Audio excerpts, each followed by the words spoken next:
ఐపీఎల్లో విచిత్రమైనటువంటి రికార్డు నిన్న ఢిల్లీ వాళ్ళకి సంబంధించింది. ఢిల్లీ క్యాపిటల్స్ కదా అనుకుంటే అది కాస్త పరమ దారుణమైనటువంటి రికార్డు. కాకపోతే కొంత పరువు చివరిలో నిలుపుకుంది అనుకోవాలి. కేవలం ఏది 9 పరుగులకి 6 వికెట్లు. అసలు ఐపీఎల్ చరిత్రలోనే ఇంత చెత్త ప్రదర్శన ఎవరూ చేయలేదు. అంతకుముందు మ్యాచ్లోనే ఏకంగా 264 చేసి ఓడిపోయింది. ఇప్పుడేమో 264లో 150 చేసినటువంటి కేఎల్ రాహుల్ ఒకటికే అవుట్ అవ్వడం ఒక ఎత్తు అయితే, ఆ తర్వాత జరిగినటువంటిది మరీ దారుణం.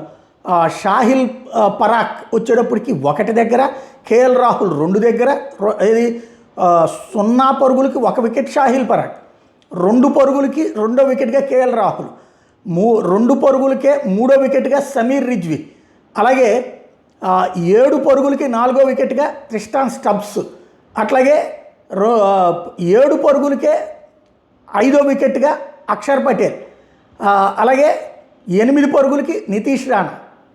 ఇట్లాగా వరుసపెట్టి 6 వికెట్లు పడిపోయాక ఒక్క అభిషేక్ పొరెల్ ఒక్కడే 30 పరుగులు చేసుకొచ్చాడు. మిగతా వాళ్ళంతా ఇంత దారుణం అంటే అసలు వీళ్ళు ఐపీఎల్ క్రికెటర్లా లేకపోతే కనుక గల్లీలో ఆడుకుంటూ కొత్తగా బ్యాట్ పట్టుకున్న క్రికెటర్లా అన్నటువంటి స్టేజీకి దిగజార్చుకున్నారు. వాస్తవంగా ఒకంత అదృష్టం ఏంటి అంటే కనీసం ఒక 75 ఏమో చేసినట్టున్నారు.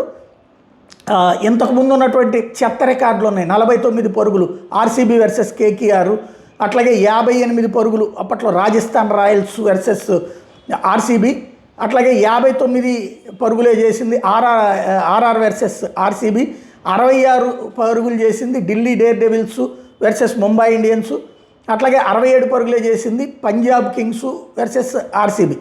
చివరికి నిన్న కేవలం 6.5 ఓవర్లలోనే వీళ్ళు కొట్టిపడేశారంటే ఎంత దారుణమైనటువంటి సిచ్యువేషన్ అర్థం చేసుకోవచ్చు. ఓవరాల్గా పరువు పోగొట్టుకుని జస్ట్ 6.3 ఓవర్లలో లాగిపడేసినటువంటి ఇది. కాకపోతే ఈ చెత్త రికార్డు జీవితంలో ఎవరు ఊహించరేమో.